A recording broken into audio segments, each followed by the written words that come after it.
You know, there's so many people who are so poor, and how do you look at this suffering? How do you explain this suffering? And I wanted to just address that really quickly. There's a very, very big difference between pain and suffering. And there's a big difference between hunger and suffering, and thirst and suffering. Pain is physical. Take a knife, cut me, I will bleed. My neurons will fire in such a way that my brain registers it as pain, and I will say, ow! And my other hand will clasp it.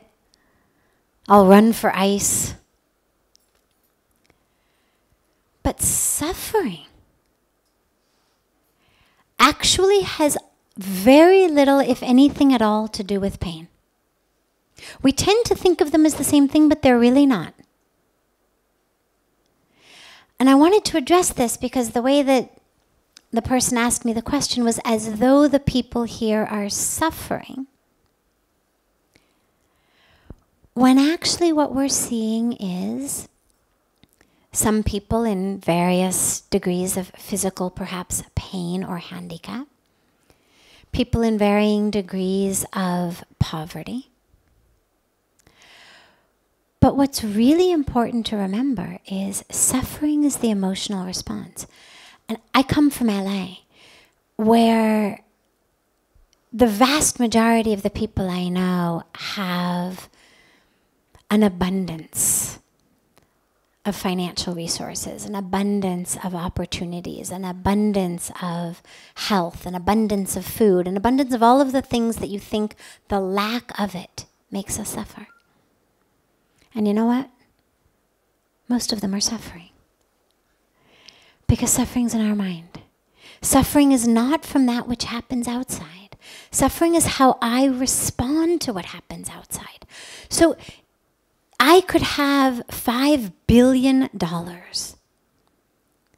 But if there is something that I need for my happiness, whether it's more money, whether it's for someone I'm in a relationship with to treat me in a different way, whether it's an article of clothing, whether it's to lose 10 pounds, from the most superficial to the most deep, whatever it is, as long as there's something between me and happiness, doesn't matter how much money I have, I'm not rich. Because I'm living with an experience of lack. I'm living with an experience of needing something to fill me. And here what I've seen in India is actually the exact opposite. People have so little, but they're living with a felt sense of abundance. And the way that you know that is all they want to do is share. And all they're trying to do is get you to come home for a meal, come home for a cup of tea. People who barely have enough to feed their families are dying to feed others. Please come for a meal. If not a meal, at least a cup of tea. If not a cup of tea, at least a cold drink. Kuch to khalo, let's take something. They're not suffering. We could look at them and say, I would suffer, but I'm already suffering. If I don't feel that in this moment, with whatever I have, it's enough. And so, if I get cut, as I began, if you cut me, well, that's just pain. But suffering goes like this. Oh my God, I cannot believe he cut me. How dare he? I'm so nice to him all the time. Like, I've done everything for him.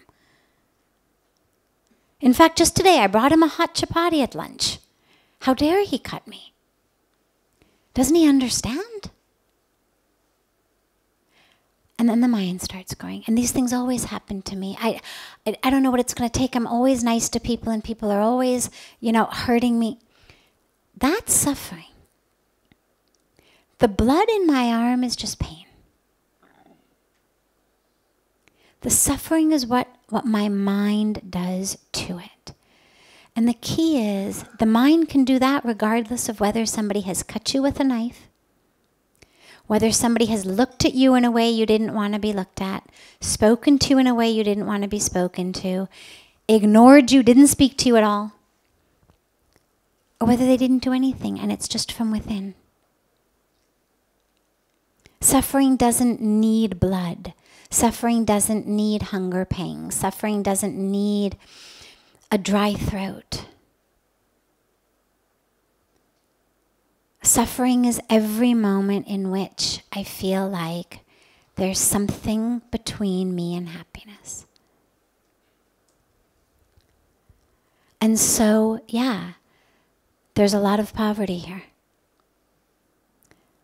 There's a lot of hunger. There's a lot of pain.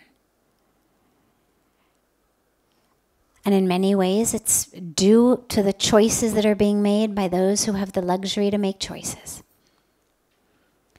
Sometimes people say, well, maybe it's their karma.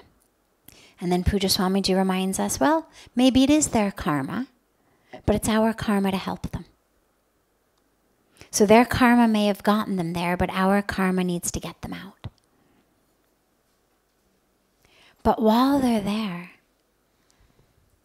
at least here, what I've seen is that connection between pain and suffering, or hunger and suffering, or poverty and suffering, ironically exists less than the relationship between being overfed and suffering that I saw back in the West,